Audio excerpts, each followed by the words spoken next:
Vamos falar sim mais uma vez sobre o nosso grande presidente Yuri Romão. Jubinha frete grátis é seleção. O perfil oficial do Bahia mais uma vez sacaneando o esporte e mais uma vez sacaneando indiretamente a gestão Yuri Romão, que a cada dia que se passa vem se manchando, vem se esfacelando. Só um alienado que é favorável a essa gestão nefasta de Yuri Romão, que está destruindo o esporte financeiramente, que está sendo salvo pela base, basicamente. É um Zé Lucas ali, uma venda futura, que hoje tem jogo da seleção sub-17, 9h30 Brasil e Honduras. Zé Lucas é titular, o jogo vai ser transmitido na Cazé TV no YouTube, para todo mundo conseguir acompanhar a partida, tá, gente? Aí, beleza. Você tem uma venda de Pedro Lima, você pode ter a venda de Riquelme para o Botafogo, que é só questão de tempo. Essa galera da base é que tá salvando a gestão Yuri Romão, financeiramente falando, porque o time está esfacelado moralmente para todo o Brasil. O esporte simplesmente se apequenou na gestão Yuri Romão. Daqui a pouco eu vou chegar lá, já já. Antes disso, vamos começar com Patrick Alan. Sim, ele mesmo. Me chamou a atenção essa movimentação de Patrick Alan no mercado da bola. Primeiro, o Náutico não renovou o contrato com ele. Isso me chamou a atenção, porque Patrick Alan foi o artilheiro do Náutico na temporada. Foi o jogador na Série C do Náutico que teve maior número de participações em gols. Ele fez 9 gols, aliás, fez 7 gols e deu 9 assistências. 16 participações em gols na temporada. E o Náutico não quis renovar com ele. Eu pensei, pô, para uma composição de elenco, para um time que está subindo da Série C para a Série B agora, na teoria, eu acredito que o Náutico começa o campeonato ali, pô, vamos fazer os 45 pontos para permanecer na Série B. E aí no outro ano a gente pensa no acesso. Lógico, sempre tem o retrospecto recente que um time que sai da Série C, dos 4 que saem da Série C e vai para a Série B, um briga para subir e um sobe para a Série A. Então assim, naturalmente o Náutico é um desses times que tem tradição, a gente já sabe, tem uma Ponte Preta também que tem tradição, Londrina também que joga muito mais Série B do que Série C no recorte recente dos últimos 5, 7 anos. Então, desses 4 times aí, e tem o São Bernardo correndo por fora, um deles deve brigar pelo acesso.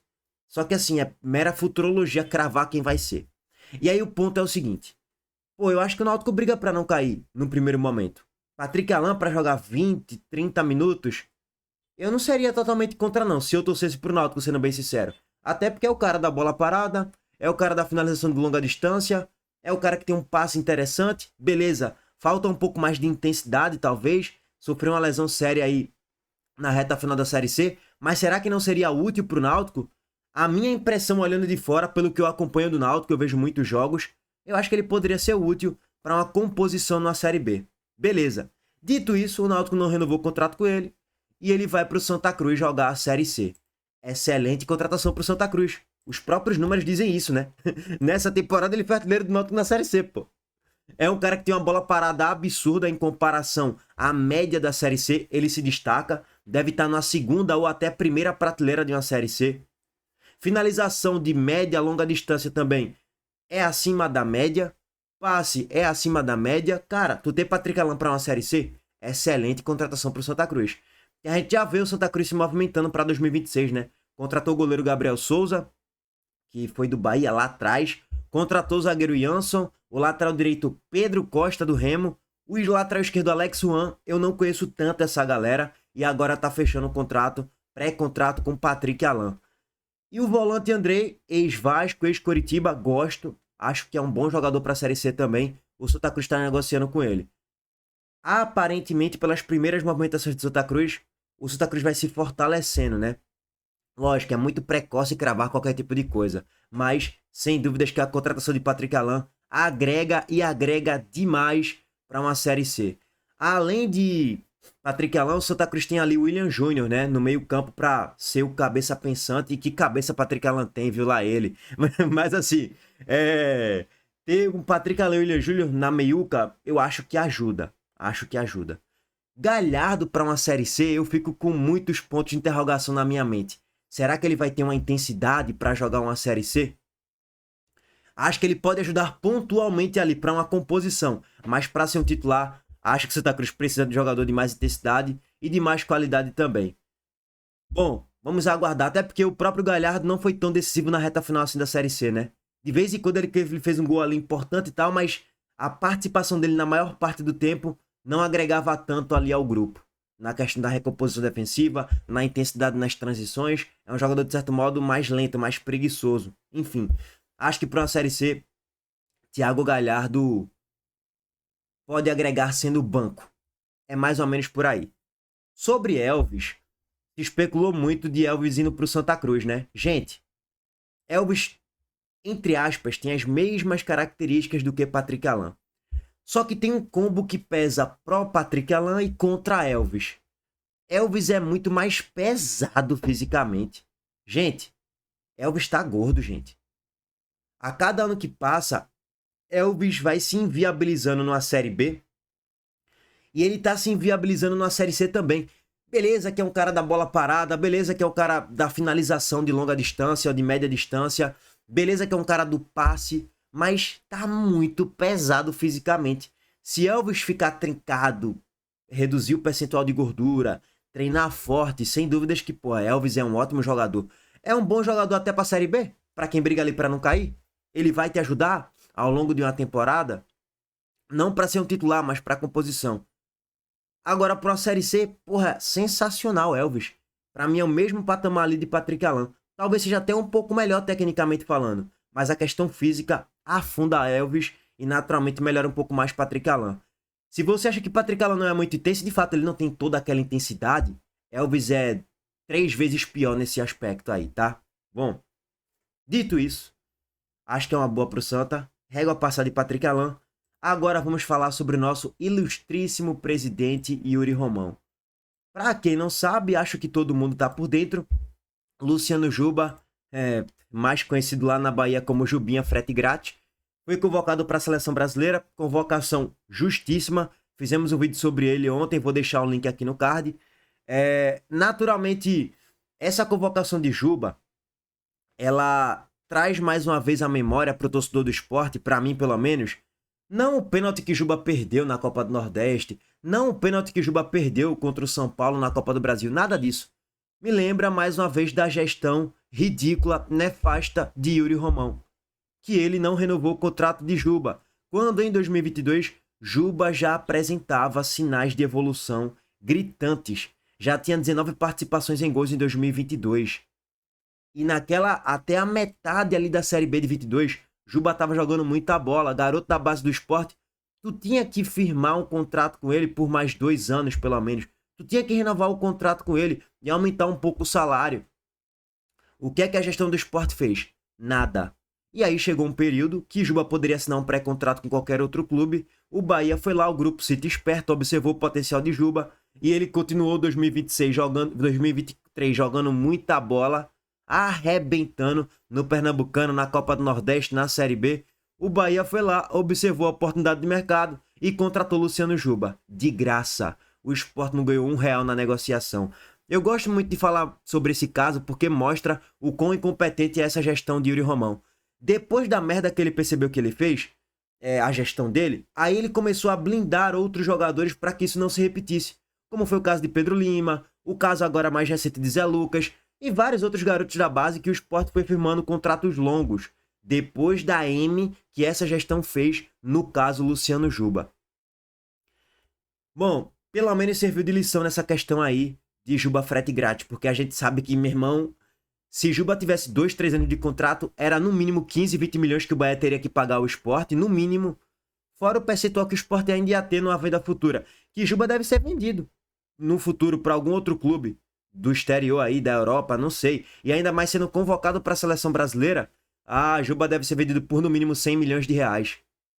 100, 120, 130 milhões de reais. O Sport poderia ter 20, 25% do percentual dele numa venda futura. E aí pegar no futuro 20, 25 milhões de reais, não sei. Fora os 20 que já teria lucrado. Mas aí no final das contas não temos nada de Luciano Juba, rigorosamente nada. A gente só tem um percentual de clube formador, que chega ali na casa de 5%. Mas que no final das contas é uma mixaria. Eu tenho que falar sobre isso aqui mais uma vez, tá? Agora, vamos de fato para uma atualização da entrevista que ele deu lá no podcast do Marcial Júnior. Pegar aqui alguns cortes rápidos, tá? E vou deixar aqui créditos, o link na descrição pro canal de Marcial Júnior.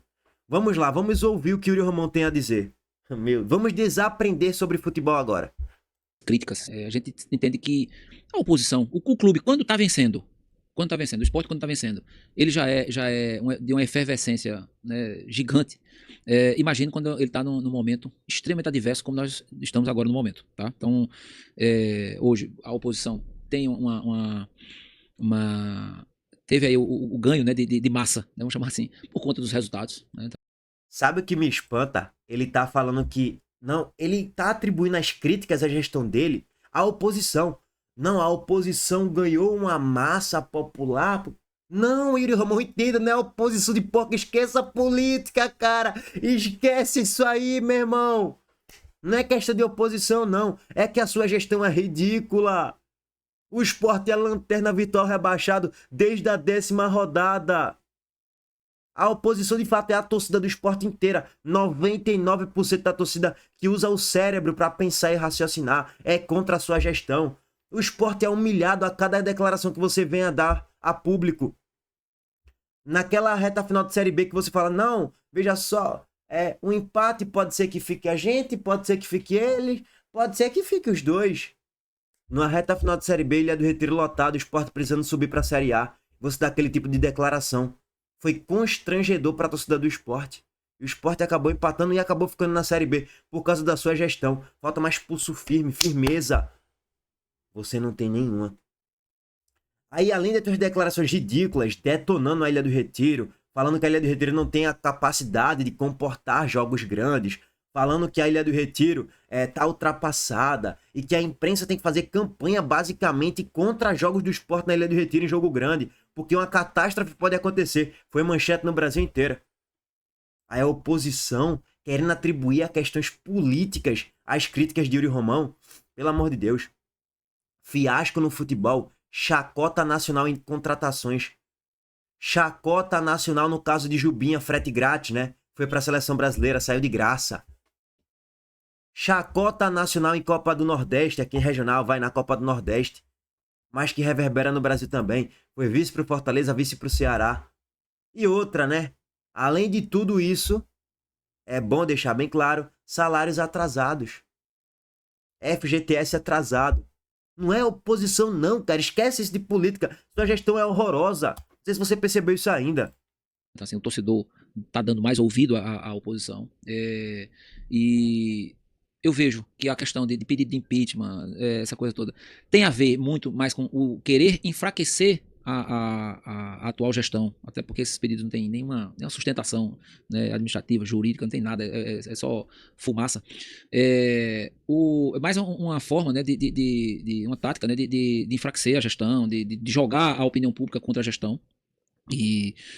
Enfim, e se por um acaso, né, a forçar, como isso já foi dito, né, várias vezes, eu já ouvi de vários deles, né, me forçar a um pedido de renúncia, né, fazer a renúncia ao mandato, eu acho que isso é um tiro no pé. É um dos maiores tiros no pé, do pé que a oposição, a situação, ou seja, o torcedor poderia apoiar. Por que estou dizendo isso? De forma muito tranquila, sem nenhuma... Isso tem uma repercussão, a renúncia, ela tem uma repercussão exterior gigantesca. Gigantesca. Setor financeiro, CBF... Ela macula o clube, né? Macula a imagem do clube. O peso disso, de uma renúncia, né? Se essas pessoas que vivem dizendo aí para eu renunciar, para não sei o quê, soubesse do peso disso, eu tenho certeza, né? Soubesse o que é que acontece. Quando essa pressão, você chegou a pensar nisso ou nunca passou na cabeça? Não, de certa forma até pensei. Ô Yuri, vamos lá. O peso disso ia ser muito negativo pro esporte, nacionalmente falando. Mas e o peso da sua gestão, Yuri? O Sport é a chacota nacional. Eu não sei se você ainda percebeu. Por causa da sua gestão, o Sport é a chacota e a piada de todo o Brasil. Toda live pós-jogo veio aqui ser sacaneado por todo mundo. Por todas as torcidas do Brasil. Aliás, o pessoal já começou a ter pena de mim e do Sport. Esse é o nível. O pior sentimento que o ser humano deve ter por outro é pena. E o Brasil inteiro já tá com pena do Sport, que é a chacota e a piada do Brasil. Mas não, vai ter uma repercussão nacional muito negativa e tal. Repercussão nacional mesmo, Yuri, que interessa é que o Sport deve salários, é que o Sport é o lanterna virtual rebaixado desde a 10ª rodada, é que o Juba saiu de graça, que já tá repercutindo isso nacionalmente também. É isso, cara, por causa da sua gestão. A renúncia seria só mais uma cereja no bolo ali, mas o bolo como um todo já foi feito. O bolo de M, infelizmente, é a sua gestão, cara, infelizmente. Bom, ele até falou que já pensou em renunciar, mas já que eles não me querem, eu também não vou fazer questão e tal. Depois ele fala, não, mas eu vou ficar aqui até o final e tal. Não entendi muito o que falar, não. Vamos lá ouvir mais um trecho. Sei. No início, assim, eu disse, rapaz, se não me querem, por que eu vou estar aqui? Mas depois eu disse, não. Primeiro eu ia trair 86% dos votos que saíram, das pessoas que saíram de casa e que votaram na chapa de Yuri Romão. 86%. Foi 97% na primeira eleição, 86% na segunda. Rapaz, Yuri, eu acho que desses 86% aí, acho que uns 80 iriam ficar satisfeitos, viu, com isso aí, sendo bem sincero. Assim, acho que os 80 não iam reclamar muito não, viu, irmão? Essa traição aí, eu acho que boa parte do seu eleitorado aí, acho que ia gostar, viu, sendo bem sincero. Seria a única traição que você colocou assim, entre aspas, uma traição, que a torcida do esporte gostaria. Bom, gente, eu fico por aqui, tá? Abraço para todos vocês, deixa o like, se inscreve no canal e ativa as notificações. Valeu, gente.